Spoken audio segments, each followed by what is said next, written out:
Welcome back to another edition of Christmas in Quarantine, Christmas Past's impromptu miniseries of indeterminate length, where I'm bringing you one new episode every day until we're all out of quarantine.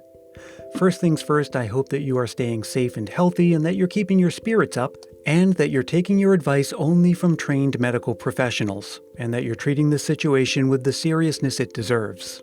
Second, I'd love to hear from you. You know that you can reach out to me anytime. My email address is christmaspastpodcast@gmail.com, and you can connect on Facebook, Twitter, and Instagram too. Let me know that you're okay, and let me know how you're passing the time. And if there's anything you'd like to pass on to the rest of the Christmas Past family, record a voice memo into your phone and send it over to me. I'd be happy to include it in an upcoming episode. Today we're picking up where we've left off from yesterday. Over 5 consecutive days, I'm reading you all of the stories from Washington Irving's collection titled Old Christmas. The first piece was more of an essay, like a love letter to the Christmas spirit, and yesterday we heard a story about the narrator's stagecoach ride to an old English country inn, whereupon he met his old friend who invited him to his family's house for Christmas Eve. Over the next 3 installments, we'll get a taste of Christmas Eve, Christmas Day, and Christmas dinner, respectively, and then we'll move on to something else. I've got lots more great stories from Christmas Past queued up to read to you, as well as some contemporary ones, and in addition to that, I'll be doing roundtable discussions, interviews, playlists of music you might not have heard yet, and anything else that comes to mind in the days and weeks ahead. If you have any ideas, I'm all ears, and again, reach out to me anytime. Now, I'll come back at the end to say goodbye and wrap up, but for now, please enjoy Washington Irving's Christmas Eve. It was a brilliant, moonlit night, but extremely cold. Our chaise whirled rapidly over the frozen ground, the postboy smacked his whip incessantly, and a part of the time his horses were on a gallop. "He knows where he's going," said my companion, laughing, "and is eager to arrive in time for some of the merriment and good cheer of the servants' hall. My father, you must know, is a bigoted devotee of the old school, and prides himself upon keeping up something of old English hospitality. He is a tolerable specimen of what you will rarely meet with nowadays in its purity, the old English country gentleman. For our men of fortune spend so much of their time in town, and fashion is carried so much into the country, that the strong, rich peculiarities of ancient rural life are almost polished away. My father, however, from his early years took honest Peacham for his textbook instead of Chesterfield. He determined in his own mind that there was no condition more truly honorable and enviable than that of a country gentleman on his paternal lands, and therefore passes the whole of his time on his estate. He is a strenuous advocate for the revival of the old rural games and holiday observances, and is deeply read in the writers, ancient and modern, who have treated on the subject. Indeed, his favorite range of reading is among the authors who flourished at least 2 centuries since, who, he insists, wrote and thought more like true Englishmen than any of their successors. He even regrets sometimes that he had not been born a few centuries earlier, when England was itself and had its peculiar manners and customs.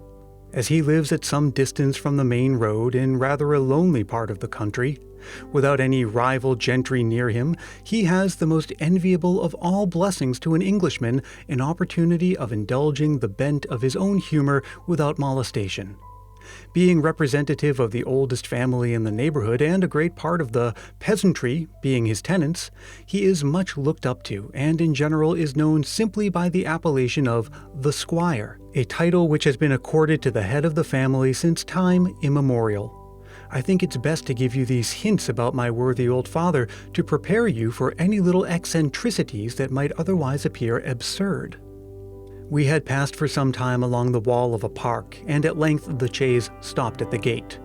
It was in a heavy, magnificent old style of iron bars fancifully wrought at top into flourishes and flowers.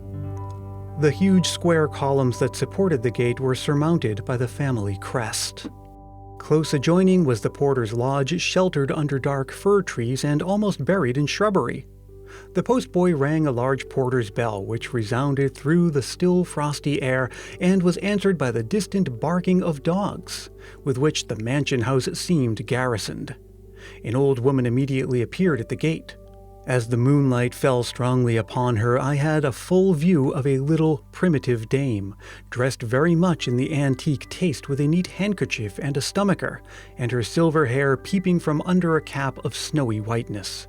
She came curtsying forth with many expressions of simple joy at seeing her young master. Her husband, it seems, was up at the house, keeping Christmas Eve in the servants' hall. They could not do without him, as he was the best hand at a song and story in the household. My friend proposed that we should alight and walk through the park into the hall, which was at no great distance, while the chaise should follow on. Our road wound through a noble avenue of trees, among the naked branches of which the moon glittered as she rolled through the deep vault of cloudless sky. The lawn beyond was sheeted with a slight covering of snow, which here and there sparkled as the moonbeams caught a frosty crystal, and at a distance might be seen a thin transparent vapor, stealing up from the low ground and threatening gradually to shroud the landscape. My companion looked round him with transport. "How often," said he, "have I scampered up this avenue on returning home on school vacations? How often have I played under these trees when a boy? I feel a degree of filial reverence for them as we look up to those who have cherished us in childhood. My father was always scrupulous in exacting our holidays and having us around him on family festivals. He used to direct and superintend our games with the strictness that some parents do the studies of their children.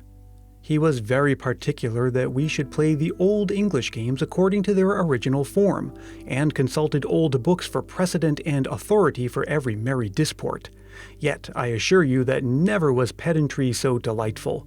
It was the policy of the good old gentleman to make his children feel that home was the happiest place in the world, and I value this delicious home feeling as one of the choicest gifts a parent can bestow. We were interrupted by the clangor of a troop of dogs of all sorts and sizes. Mongrel, puppy, whelp, and hound in curs of low degree that, disturbed by the ringing of the porter's bell and the rattling of the chaise, came bounding open-mouthed across the lawn. "The little dogs and all, Tray, Blanche, and Sweetheart, see, they bark at me," cried Bracebridge, laughing. At the sound of his voice the bark was changed into a yelp of delight, and in a moment he was surrounded and almost overpowered by the caresses of the faithful animals. We had now come in full view of the old family mansion, partly thrown in deep shadow and partly lit by the cold moonshine. It was an irregular building of some magnitude and seemed to be of the architecture of different periods. One wing was evidently very ancient, with heavy stone-shafted bow windows jutting out and overrun with ivy, from among the foliage of which the small diamond-shaped panes of glass glittered with the moonbeams. The rest of the house was in the French taste of Charles II's time, having been repaired and altered, as my friend told me, by one of his ancestors, who returned with that monarch at the Restoration. The grounds about the house were laid out in the old formal manner of artificial flower beds, clipped shrubberies, raised terraces, and heavy stone balustrades, ornamented with urns, a leaden statue or two, and a jet of water. The old gentleman, I was told, was extremely careful to preserve this obsolete finery in all its original state. He admired his fashion in gardening. It had an air of magnificence, was courtly and noble and befitting good old family style. The boasted imitation of nature in modern gardening had sprung up with modern republican notions, but did not suit a monarchical government. It smacked of the leveling system. I could not help smiling at this introduction of politics into gardening, though I expressed some apprehension that I should find the old gentleman rather intolerant in his creed. Frank assured me, however, that it was almost the only instance in which he had ever heard his father meddle with politics, and he believed that he got his notion from a member of Parliament who once passed a few weeks with him. The squire was glad of any argument to defend his clipped yew trees and formal terraces, which had been occasionally attacked by modern landscape gardeners. As we approached the house, we heard the sound of music and now and then a burst of laughter from one end of the building. This, Bracebridge said, must proceed from the servants' hall, where a great deal of revelry was permitted and even encouraged by the squire throughout the 12 days of Christmas, provided everything was done conformably to ancient usage. Here were kept up the old games of Hoodman Blind, Shoe the Wild Mare, Hot Cockles, Steal the White Loaf, Bob Apple, and Snapdragon. The Yule Log and Christmas candle were regularly burnt, and the mistletoe with its white berries hung up to the imminent peril of all the pretty housemaids. So intent were the servants upon their sports that we had to ring repeatedly before we could make ourselves be heard. On our arrival being announced, the squire came out to receive us, accompanied by his 2 other sons, one a young officer in the army, home on leave of absence, and the other an Oxonian, just from the university. The squire was a fine, healthy-looking old gentleman with silver hair curling lightly round an open, florid countenance, in which a physiognomist with the advantage, like myself, of a previous hint or two might discover a singular mixture of whim and benevolence. The family meeting was warm and affectionate. As the evening was far advanced, the squire would not permit us to change our traveling dresses, but ushered us at once to the company, which was assembled in a large old-fashioned hall. It was composed of different branches of a numerous family connection, where there were the usual proportion of old uncles and aunts, comfortably married dames, superannuated spinsters, blooming country cousins, half-fledgling striplings, and bright-eyed boarding-school hoydens. They were variously occupied, some at a round game of cards, others conversing around the fireplace. At one end of the hall was a group of the young folks, some nearly grown up, others of a more tender and budding age, fully engrossed by a merry game, and a profusion of wooden horses, penny trumpets, and tattered dolls about the floor showed traces of a troop of little fairy beings who, having frolicked through the happy day, had been carried off to slumber through a peaceful night. While the mutual greetings were going on between Bracebridge and his relatives, I had time to scan the apartment. I have called it a hall, for so it had certainly been in old times, and the squire had evidently endeavored to restore it to something of its primitive state. Over the heavy projecting fireplace was suspended a picture of a warrior in armor, standing by a white horse, and on the opposite wall hung helmet, buckler, and lance.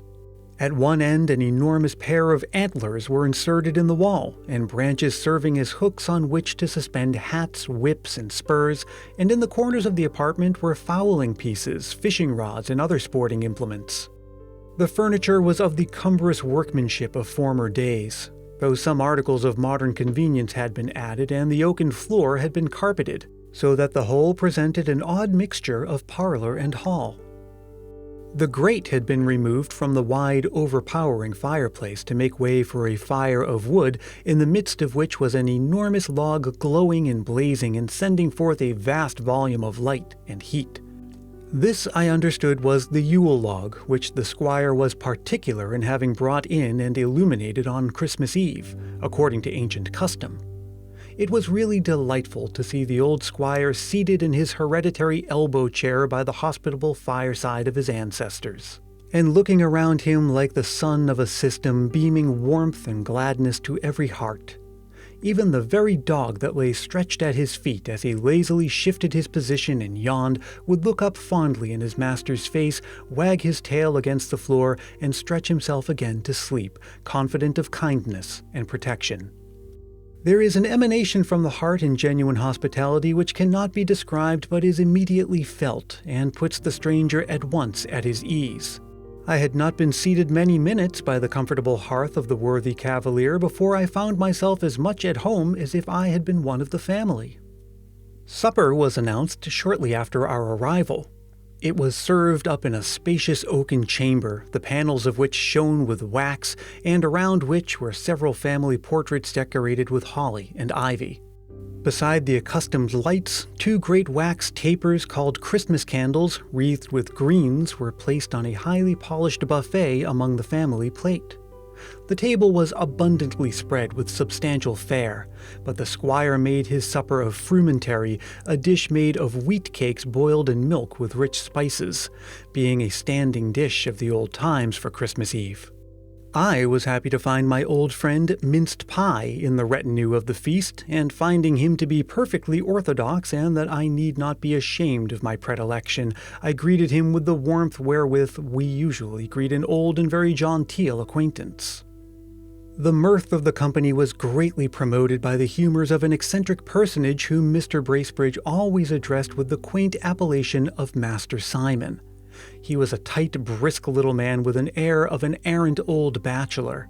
His nose was shaped like the bill of a parrot, his face slightly pitted with the smallpox and with a dry perpetual bloom in it, like a frostbitten leaf in autumn. He had an eye of great quickness and vivacity, with a drollery and lurking waggery of expression that was irresistible. He was evidently the wit of the family, dealing very much in sly jokes and innuendos with the ladies, and making infinite merriment by harping upon old themes, which, unfortunately, my ignorance of the family chronicles did not permit me to enjoy.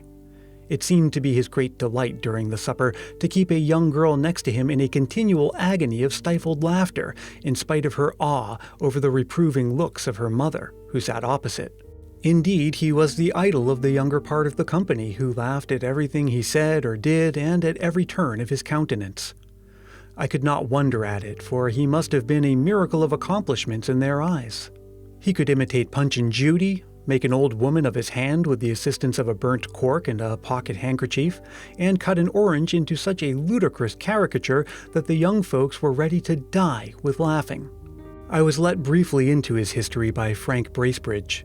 He was an older bachelor of an old independent income, which by careful management was sufficient for all his wants. He revolved through the family system like a vagrant comet in its orbit, sometimes visiting one branch and sometimes another quite remote, as is often the case with gentlemen of extensive connections and small fortunes in England. He had a chirping, buoyant disposition, always enjoying the present moment, and his frequent change of scene and company prevented his acquiring those rusty, unaccommodating habits with which old bachelors are so uncharitably charged. He was a complete family chronicle, being versed in the genealogy, history, and intermarriages of the whole house of Bracebridge, which made him a great favorite with the old folks. He was a beau of all the elder ladies and superannuated spinsters, among whom he was habitually considered rather a young fellow, and he was a master of the revels among the children, so that there was not a more popular being in the sphere in which he moved than Mr. Simon Bracebridge. Of late years he had resided almost entirely with the squire, to whom he had become a factotum, and whom he particularly delighted by jumping with his humor in respects to old times, and by having a scrap of an old song to suit every occasion. We had presently a specimen of his last-mentioned talent, for no sooner was supper removed, and spiced wines and other beverages peculiar to the season introduced, than Master Simon was called on for a good old Christmas song. He bethought himself for a moment, and then, with a sparkle in his eye and a voice that was by no means bad, excepting that it ran occasionally into a falsetto like the notes of a split reed, he quavered forth a quaint old ditty. "Now Christmas is come, let us beat up the drum, and call all our neighbors together. And when they appear, let us make them such cheer as will keep out the wind and the weather," etc. The supper had disposed everyone to gaiety, and an old harper was summoned from the servants' hall, where he had been strumming all the evening, and to all appearance comforting himself with some of the squire's home brewed. He was a kind of hanger-on, I was told, of the establishment, and though ostensibly a resident of the village, was oftener to be found in the squire's kitchen than in his own home, the old gentleman being fond of the sound of a harp in the hall. The dance, like most dances after supper, was a merry one. Some of the older folks joined in it, and the squire himself figured down several couples with a partner with whom he affirmed he had danced at every Christmas for nearly half a century. Master Simon, who seemed to be a kind of connecting link between the old times and the new, and to be withal a little antiquated in the taste of his accomplishments, evidently piqued himself on his dancing, and was endeavoring to gain credit by the heel and toe, rigadoon, and other graces of the ancient school, but he had unluckily assorted himself with a little romping girl from boarding school, who, by her wild vivacity, kept him continually on the stretch, and defeated all his sober attempts at elegance. Such were the ill-assorted matches to which antique gentlemen are unfortunately prone. The young Oxonian, on the contrary, had led out one of his maiden aunts, on whom the rogue played 1,000 little knaveries with impunity. He was full of practical jokes, and his delight was to tease his aunts and cousins, yet, like all madcap youngsters, he was a universal favorite among the women. The most interesting couple in the dance was the young officer and a ward of the squire's, a beautiful blushing girl of 17. From several shy glances which I had noticed in the course of the evening, I suspected that there was a little kindness growing up between them, and indeed the young soldier was just the hero to captivate a romantic girl. He was tall, slender, and handsome, and like most young British officers of late years, had picked up various small accomplishments on the continent. He could talk French and Italian, draw landscapes, sing very tolerably, dance divinely, but above all, he had been wounded in Waterloo. What girl of 17, well-read in poetry and romance, could resist such a mirror of chivalry and perfection? The moment the dance was over, he caught up a guitar and, lolling against the old marble fireplace in an attitude which I am half inclined to suspect was studied, began the little French air of the troubadour. The squire, however, exclaimed against having anything on Christmas Eve but good old English, upon which the young minstrel, casting up his eye for a moment as if in an effort of memory, struck into another strain, and with a charming air of gallantry gave Herrick's Night Piece to Julia. Her eyes the glowworm lend thee, the shooting stars attend thee, and the elves also, whose little eyes glow like the sparks of fire, befriend thee. No will-o'-the-wisp mislight thee, no snake or glowworm bite thee, but on thy way, not making a stay, since ghost there is none to affright thee. Then let not the dark thee cumber. What through the moon does slumber? The stars of the night will lend thee their light, like tapers clear without number. Then, Julia, let me woo thee, thus to come unto me, and when I shall meet thy silvery feet, my soul I'll pour into thee. The song might have been intended in compliment to the fair Julia, for so I found his partner was called, or it might not. She, however, was certainly unconscious of any such application, for she never looked at the singer, but kept her eyes cast upon the floor. Her face was suffused, it was true, with a beautiful blush, and there was a gentle heaving of the bosom. But all that was doubtless caused by the exercise of the dance. Indeed, so great was her indifference that she was amusing herself with plucking two pieces of a choice bouquet of hothouse flowers, and by the time the song was concluded, the nosegay lay in ruins on the floor. The party now broke up for the night with the kind-hearted old custom of shaking hands. As I passed through the hall on the way to my chamber, the dying embers of the Yule Log still sent forth a dusky glow, and had it not been the season when no spirit dares to stir abroad, I should have been half tempted to steal from my room at midnight and peep whether the fairies might not be at their revels around the hearth. My chamber was in the old part of the mansion, the ponderous furniture of which might have been fabricated in the days of the giants. The room was paneled with cornices of heavy carved work, in which flowers and grotesque faces were strangely intermingled, and a row of black-looking portraits stared mournfully at me from the walls. The bed was of rich though faded damask, with a lofty tester, and stood in a niche opposite a bow window. I had scarcely got into bed when a strain of music seemed to break forth in the air just below the window. I listened and found it proceeded from a band, which I concluded to be the waits from some neighboring village. They went round the house playing under the windows. I drew aside the curtains to hear them more distinctly. The moonbeams fell through the upper part of the casement, partially lighting up the antiquated apartment. The sounds, as they receded, became more soft and aerial, and seemed to accord with quiet and moonlight. I listened and listened. They became more and more tender and remote, and as they gradually died away, my head sunk upon the pillow, and I fell asleep. Well, I hope you enjoyed listening to that, and here's a little Washington Irving trivia for you. His brother's name was Ebenezer. I didn't realize that until I started reading this collection.